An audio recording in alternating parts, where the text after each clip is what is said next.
Why do Christians seem to constantly miss the point? What is this? A center for ants? What? We insist on getting wrapped up in the small minutia, things like carpet color and who sits where and what you should be wearing. How can we be expected to teach children to learn how to read if they can't even fit inside the building? And we miss the bigger picture of what it means to be a follower of Jesus. We miss things like empathy for others. We miss things like participating in the community around you and the lives of your neighbors. We miss things like seeking peace not only locally but also globally. The bigger things go to the wayside while we get focused on what kind of music is being played on Sunday morning, or the local gossip, or politics, or whatever. We nitpick and we miss the point. The center has to be at least 3 times bigger than this. He's absolutely right. And that's what we're talking about this week. Kindred UMC live show features adults discussing adult topics, occasionally with adult language. It may not be suitable for young viewers. Please use discretion before watching.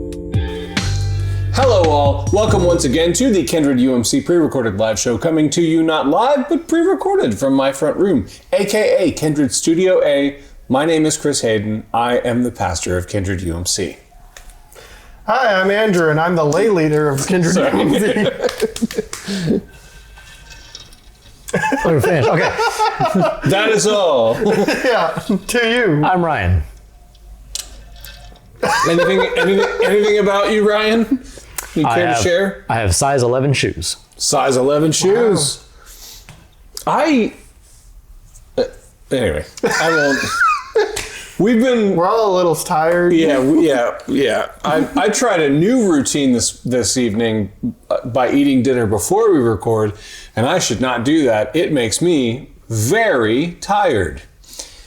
Also, pasta doesn't help. So we have been in the series of reasons people hate the church, reasons people do not like Christianity. And when I sent out a question and got feedback from folks, and when I looked at the top answers and the things that were most common, I realized Jesus addresses most of them, and they are in a sermon in Matthew 23 that he delivers to not only his followers and kind of the people who had been excluded from the kingdom that he was trying to include, but also the powers that be, the Pharisees and Sadducees and lawmakers and the people who had control of the temple and the synagogues. And it's pretty scathing. And in that sermon, he addresses a lot of the things that we lifted up. So we've been marching through that. If you haven't watched any of those, I encourage you to check out that series right over there. And we are in, I can't even remember what number, I think this is the 4th one, but we're looking at Matthew 23, verses 23 and 24. And it's important to remember, this is in the middle of a sermon that he's already been kind of going after these guys over and over again. And this is kind of just like the next section in the sermon. Real quick, what is the theme for this? It's reasons people hate the church, but the sermon is it's the woe to you, scribes and Pharisees, hypocrites. Yeah, but so for this video specifically. Oh, well, we're going to talk about that. Oh, it's a secret. Okay. Well, we're going to read, rather than tell you what I think the theme is, we'll start with the text and the scripture, and then I'll ask you guys kind of like what do you take from it, and then we'll take the conversation. How very Jesus of you. Instead of telling you directly, I'm going to go to something else and then ask what you think of it. Yes, indeed. It's the Socratic method, and Jesus stole it from Socrates. Although technically Socrates came into being through the spoken word, who is made manifest in Jesus. These are all seminary things that I learned in seminary. Here we go. Matthew chapter 23. I do believe that, by the way, but I don't mean to be I'm making light of it for fun. Anyway. We'll pray for you. Yeah, pray. Yeah. Matthew 23, chapter 23, verses 23 through 24. They sound like this: "Woe to you, scribes and Pharisees, hypocrites! For you tithe mint, dill, and cumin, and have neglected the weightier matters of the law, justice and mercy and faith. It is these you ought to have practiced without neglecting the others. You blind guides, you strain out a gnat, but swallow a camel. So first of all, observations, questions, comments, concerns. What do you make of it?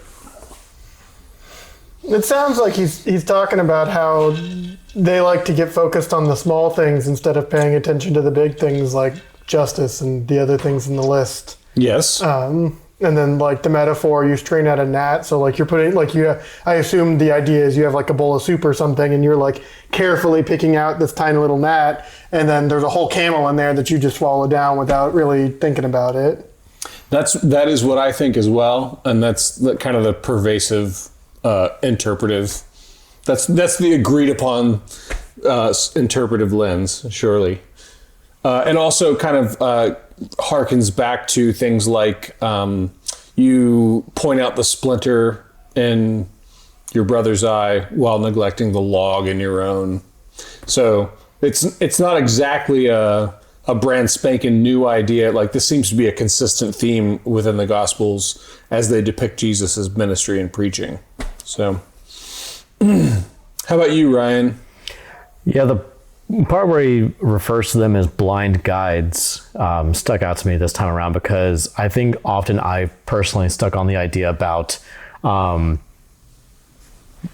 you all nitpick on such little details that don't even really matter or are so frivolous, but you're willing to divide yourselves on it. And I've kind of missed out the part that you just reminded me of you have no idea how much you, I don't know how to say, like, need fixing, need correction. You have no idea to the degree of which you're doing things that are not in alignment with it. And that could be the blindness that he refers to. And that's coincidentally something that I feel like the blindness is this way. Yeah. It's you're blind about your own blindness kind of a thing. Yeah. Yeah. Yeah. Which is something that I think within the past week, since major events have happened. Why? Whatever do you mean? The 43 monkeys that got loose from the Alpha Genesis company. Oh yeah. Which my pastor pointed out. He said Alpha Genesis is totally a name of an evil corporation that will do like.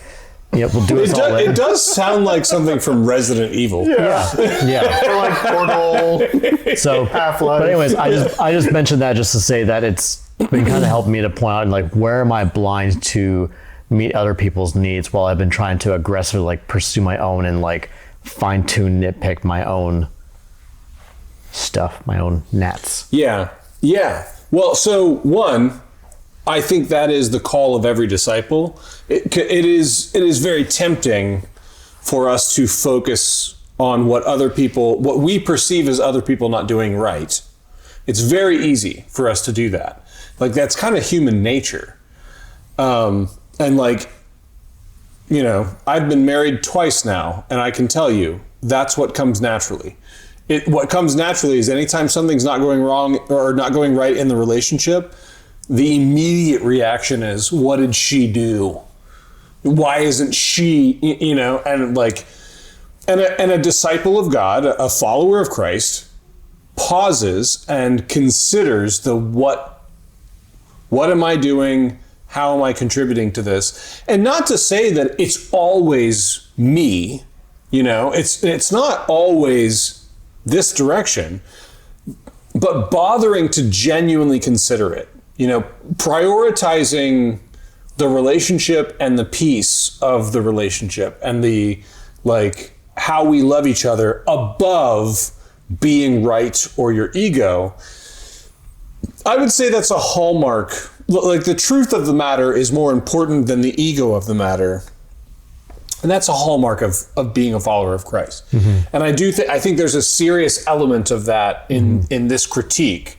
Mm-hmm. It's like, hey, you're not interested in the truth of the matter. You're interested in winning the argument. Yeah. You know? To add to that, something that I've had to kind of catch myself and be aware of too is the idea of, rather than pursuing right and wrong, like working to be right, it's working to understand where the other person is coming from. Because ultimately then, like I don't think... I shake my head because I'm like, and it's some of the hardest work at least in this context. It's some of the hardest work I've ever done. And it's one of the things that they really drill into people who want to be pastors. People who feel called to this role, it's something we drill a lot, you know? And it's hard. It's the hardest thing about it. It's so much harder than like learning the Bible, learning how to read theology well, learning how to articulate, learning how to preach. Not that those things aren't difficult for all those who may have struggled with those things. The hardest part of becoming a pastor is what you just said. It's so difficult. Because I think it's difficult to kind of pull up out of that nature of like, in this conversation, I just want to be right because I want to save face. I want to look right. I want to knock that person down a peg because I don't like them or whatever the excuse I may have. But to be able to take a step back and say, how can I better understand where this person is coming from in a way that I might have been blind to before? That's exhausting and it takes a lot more work. I know that my inclination is to kind of go the microwave meal route of just of just saying, let's do it now. I think you're in good company.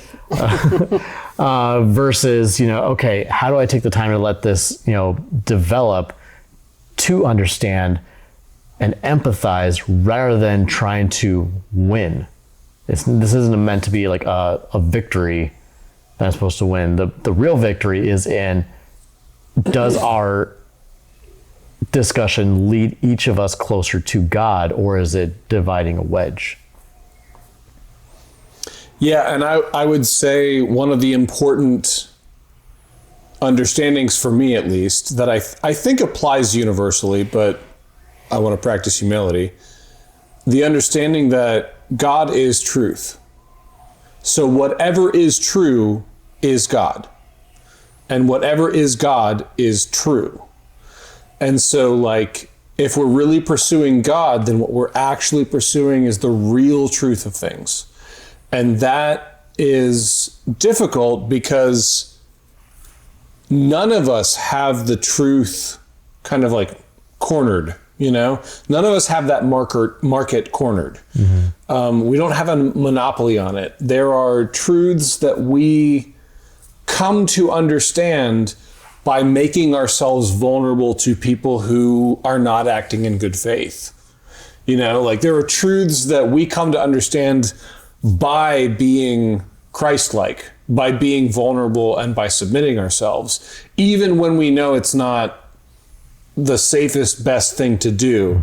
And like, that's one of the most challenging things I think for a disciple, is because on the one hand, I don't want people submitting themselves and being vulnerable to abusers that will harm them. Like that's not good. Healthy, good boundaries are good. That is a part of discipleship. And also there is an element of Christness, Christ-likeness, that is submitting to the people who will cause you harm for their sake. And like navigating that.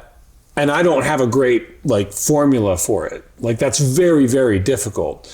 And especially, I just want to acknowledge, I know a lot of people, especially in our congregation, are feeling particularly vulnerable because we quite literally just elected for president somebody who is an acknowledged sexual abuser.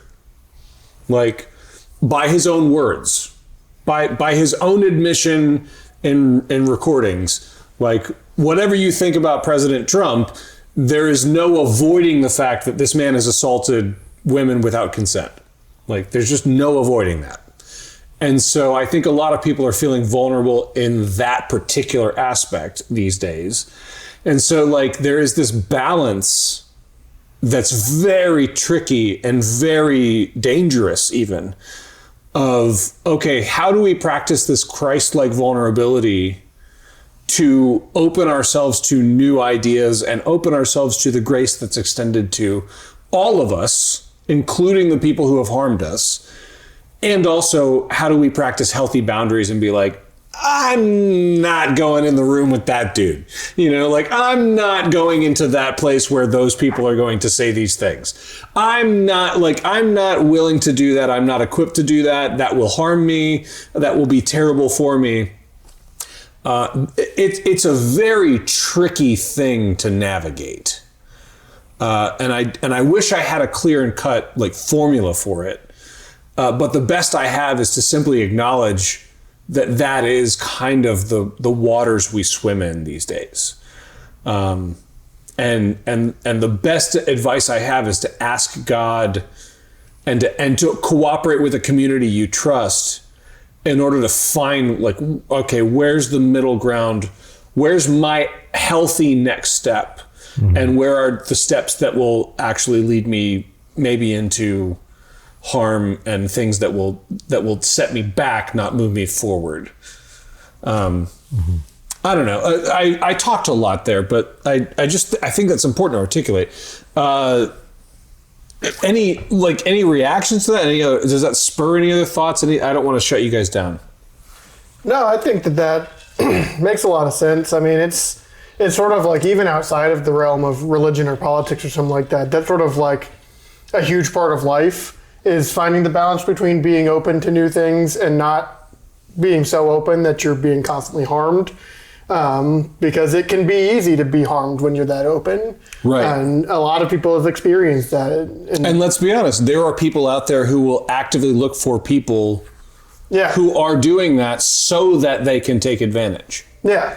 And I mean, like, it's just... I think that's a minority. I think most people are just doing their best. But let's be honest, like that's what predators are looking for. Yeah.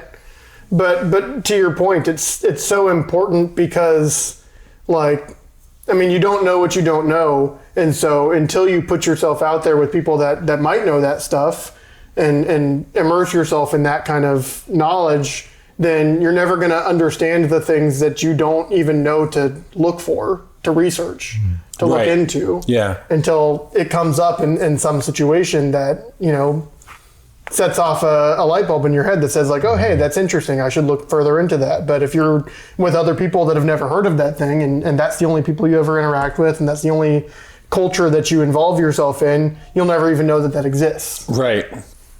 Yeah. Yeah.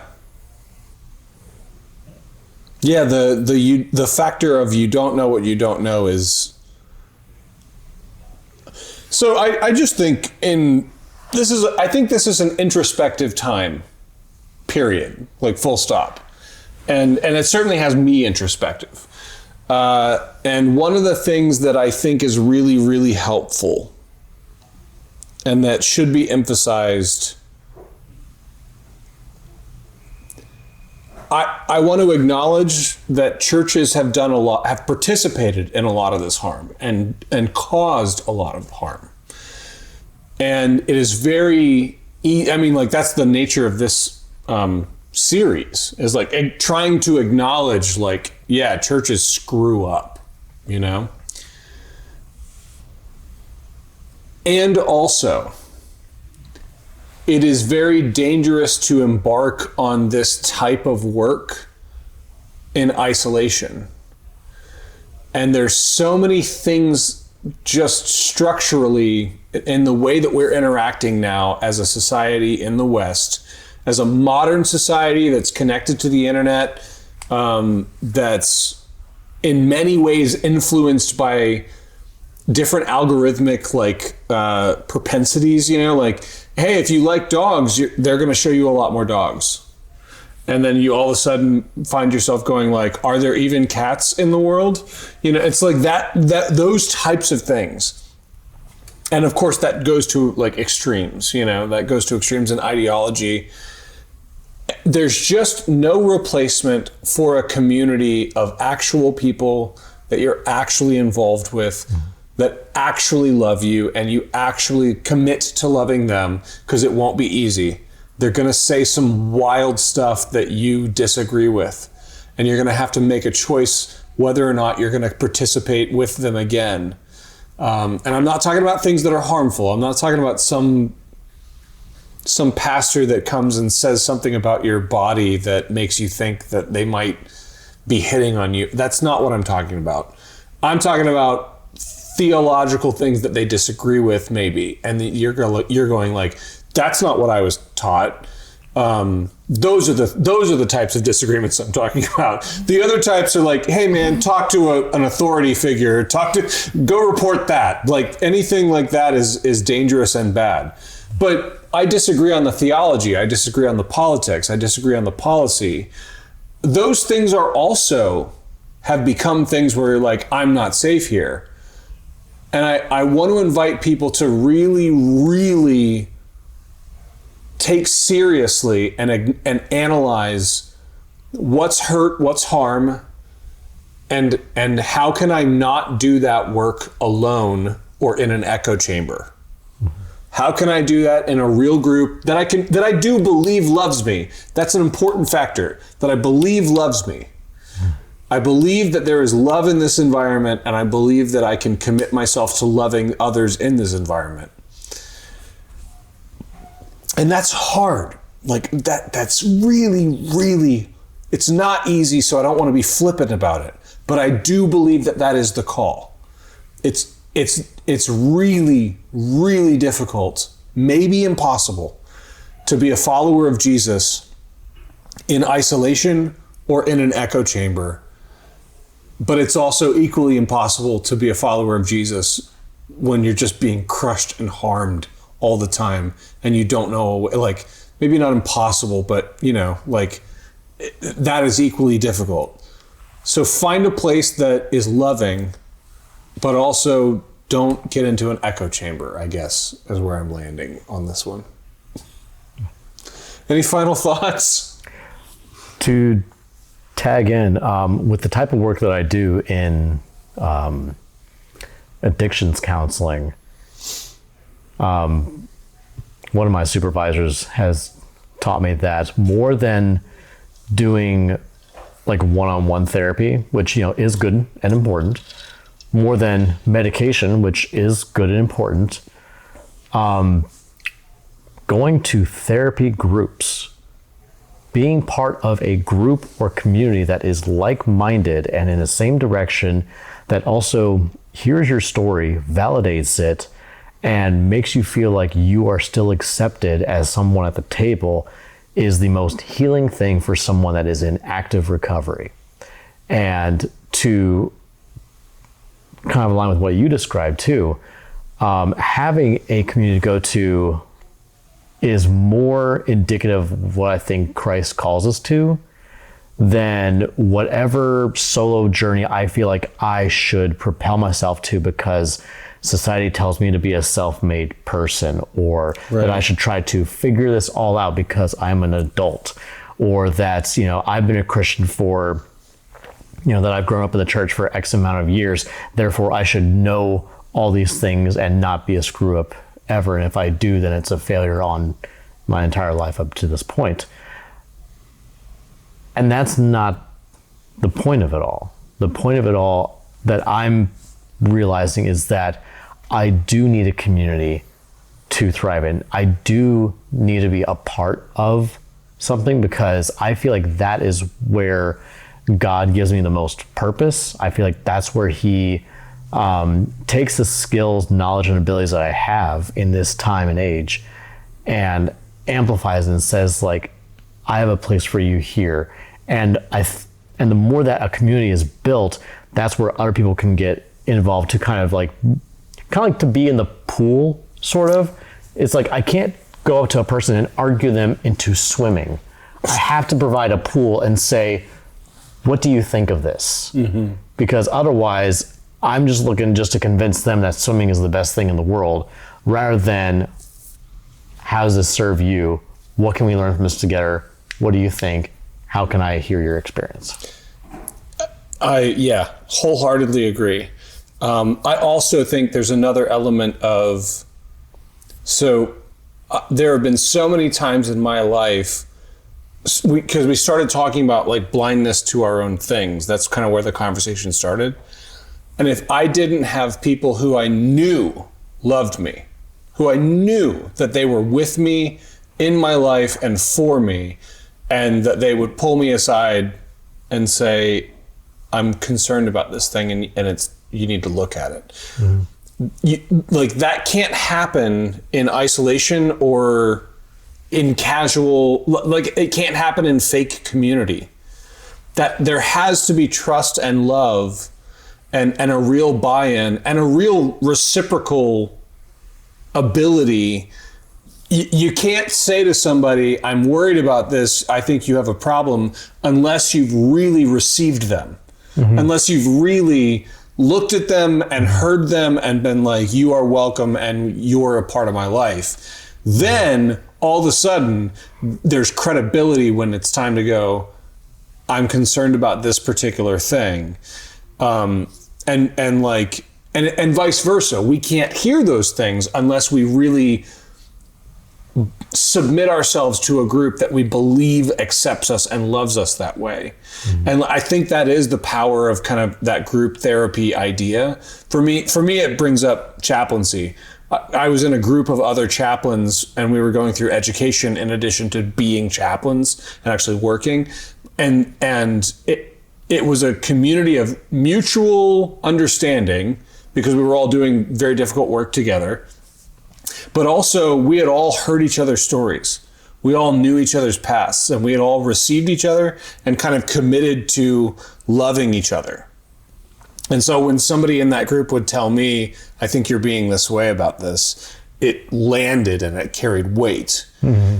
And, excuse me, likewise, when they say like, that was lovely and I'm proud of you for what happened there and what you did, it lands infinitely more because you know that that's a person who would tell you because we've had this common link and this common mutual acceptance, you know, like this is a far better way. And if I understand that is so difficult to find these days, I really do. I understand it's hard. Like I'm working my butt off every week to try and create it here. It doesn't come quick. It's earned. It's earned over time. It's earned by like consistency and proximity. And I'll put the asterisks on proximity with virtual stuff because there is something about we can do this over Zoom in a lot of ways now. So I want to say, if that appeals to you out there, if you made it this far, then I can't imagine it doesn't. If you've watched the video this long, then you should genuinely consider email me, chris@kindredumc.com, and join us for Bible study on Sunday nights. This is what we're trying to build. And it's not quick and it's not easy. So don't expect for the first night that you join to be like, that's exactly what I needed. I mean, if it is, great. But like, it's gonna be built over time. That's the way this happens. It's not quick. It's not immediate. It's not a TikTok. It's not an Instagram. Like it requires your participation. And we also need your participation. The more voices we have active in that, the more people we have committed to following in this kind of way of life, the better for all of us. So if you made it this far, then you email me and let me send you the Zoom link and you should be part of this. All right. May the Lord bless you and keep you. May the Lord make his face to shine upon you and be gracious unto you. May the Lord lift up his countenance upon you and give you peace.